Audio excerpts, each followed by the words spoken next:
बिस्मिल्लाहिर्रहमानिर्रहीम अस्सलामु अलैकुम वरहमतुल्लाहि वबरकातुहू। कैसे डियर व्यूवर्स, उम्मीद करता हूँ कि आप लोग ठीक ठाक और खैर खैरियत से होंगे। आज का जो हमारा टॉपिक है वो है OT swab for culture and sensitivity test.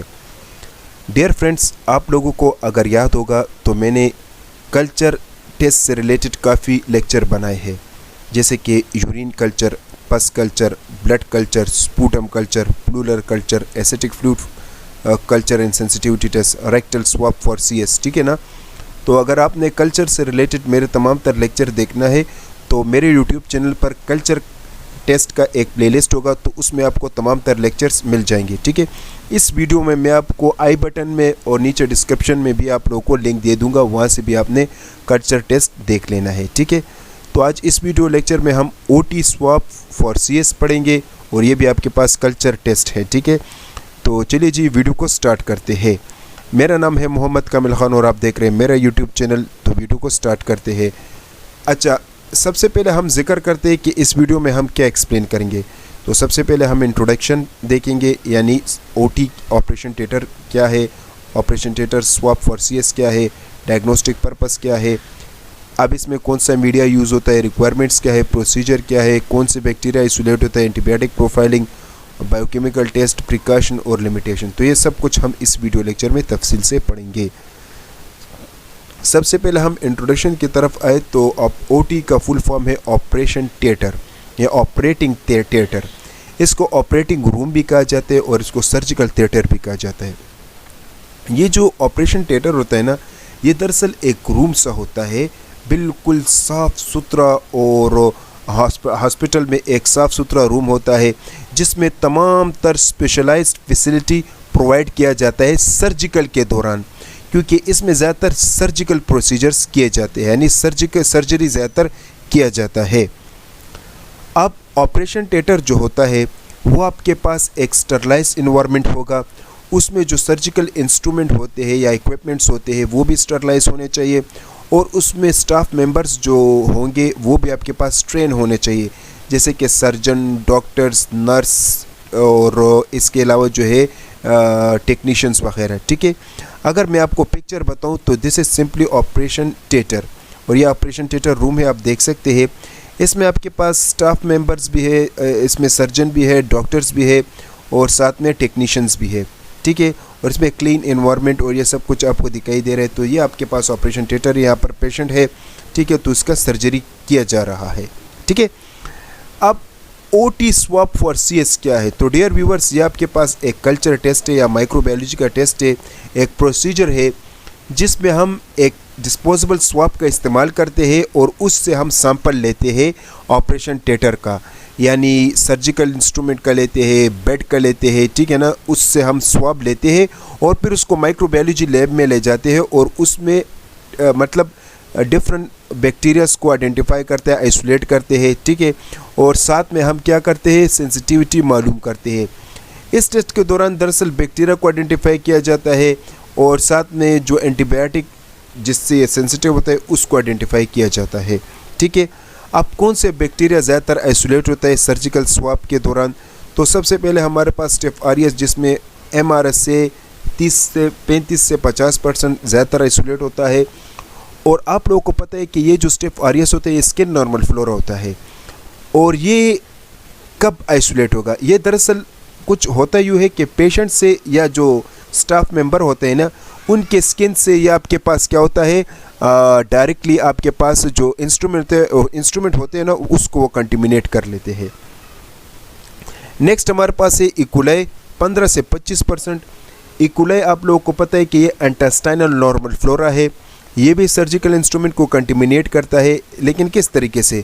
जब एब्डोमिनल ऑपरेशन होता है तो उस दौरान ये बैक्टीरिया आपके पास सर्जिकल इंस्ट्रूमेंट को कंटेमिनेट कर सकते हैं।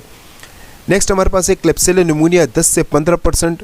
और डियर व्यूवर्स, ये जो क्लेप्सिला निमोनिया होता है ये आपके पास गट में पाया जाता है और ये भी इन्वायरमेंट में आपके पास होता है, और ये इम्यूनो कॉम्प्रोमाइज्ड या पोस्ट ऑपरेटिव पेशेंट में आपके पास पाया जाता है, और फिर उससे सर्जिकल इंस्ट्रूमेंट और बेड वगैरह कंटेमिनेट हो जाते हैं।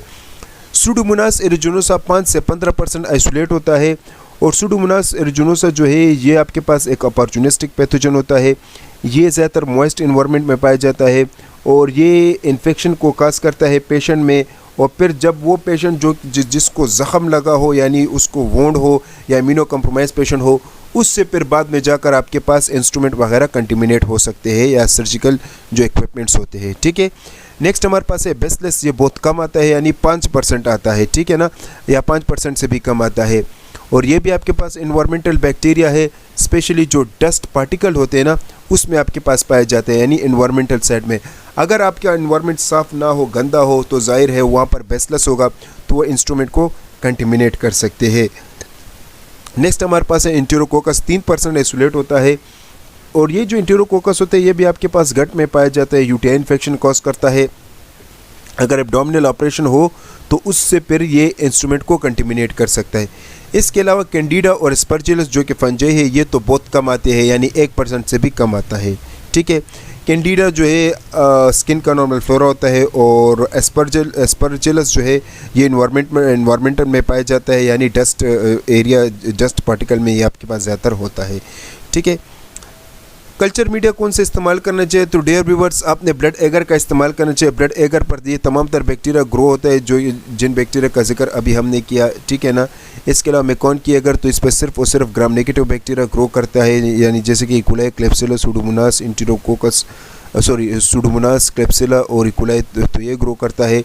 इसके अलावा जो है चॉकलेट एगर पर भी ये तमाम तर बैक्टीरिया ग्रो करता है। इसके अलावा जो है SDA फंजाई के लिए यूज़ किया जाता है। MSA जो है स्टेफ आरियस के लिए यूज़ किया जाता है। सेट्रोमेट जो है ये आप सुडोमोनास के लिए यूज़ कर सकते हैं। MB जो है इकोलाई के लिए यूज़ कर सकते हैं। और न्यूट्रॉन एगर जो है ये बेसलेस के लिए यूज़ किया जाता है। तो इन कल्चर मीडिया का ज़्यादातर यूज़ किया जाता है, जिसमें आपके पास ब्लड एगर, मेकॉन की एगर और न्यूट्रॉन एगर कॉमन मीडिया है, इसको ज़्यादातर यूज़ किया जाता है। ठीक है, बायोकेमिकल टेस्ट का जिक्र अगर हम करें तो आपने ग्राम स्टेनिंग सबसे पहले करना है। ग्राम स्टेनिंग से आपको पता चल जाएगा कि ग्राम पॉजिटिव है या ग्राम नेगेटिव है। अगर लेट सपोज आपको पता चल गया कि ग्राम नेगेटिव है, तो फिर आपने वुगास प्रिकर्सर करना है क्लेप्सिला के लिए, इसमें क्लेप्सिला पॉजिटिव होता है। एंडोल टेस्ट आपने करना है इकोलाई के लिए, एंडोल टेस्ट इकोलाई के लिए पॉजिटिव होता है। सेट्रेट टेस्ट आपने करना है सुडोमोनास के लिए, वो भी पॉजिटिव होता है। कोगुलेस, कैटालेस, इसमें आपके पास DNAs आता है। तो डियर व्यूअर्स, ये जो कोगुलेस, कैटालेस, DNAs ये स्टेफ आरियस के लिए, बेसलेस के लिए किया जाता है।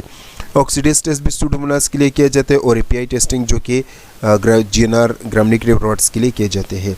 ठीक है, रिक्वायरमेंट्स कुछ हुए कि सबसे पहले आपने क्या करना है, अगर ये टेस्ट आपने लगाना है तो सबसे पहले आपने इथेनॉल लेना है, ठीक है, और उससे जो टॉप बेंच एरिया होते हैं वो आपने साफ़ करना है। इसके अलावा वायर लूप, जिससे आपने स्ट्रीकिंग करना है। इसके अलावा आपने लेना है पर्सनल प्रोटेक्टिव इक्विपमेंट, जिससे आप ख़ुद को इन्फेक्शन से बचाओगे। ये आपके पास स्पिरिट लैम्प होता है, जिससे आप वायर लूप को रेड हॉट करके स्ट्रीकिंग करोगे। और कल्चर मीडिया होता है, जिसमें आप स्ट्रीकिंग करोगे। ठीक है, वो कल्चर मीडिया जो कि अभी हमने जिक्र किया। आपको इंक्यूबेटर चाहिए, जिसमें आप अपना कल्चर प्लेट रखोगे, और उस कल्चर प्लेट को एक इन्वायरमेंट मिलेगा, यानी 37 डिग्री सेल्सियस, और फिर उसके ज़रिए बैक्टीरिया इस प्लेट्स पर फिर ग्रो करेगा। LFH चाहिए। LFH एक क्लीन इन्वायरमेंट प्रोवाइड करता है, जिसमें हम ज़्यादातर माइक्रोबायोलॉजी के यानी स्ट्रीकिंग प्रोसेस करते हैं, जिससे कंटेमिनेशन नहीं होता।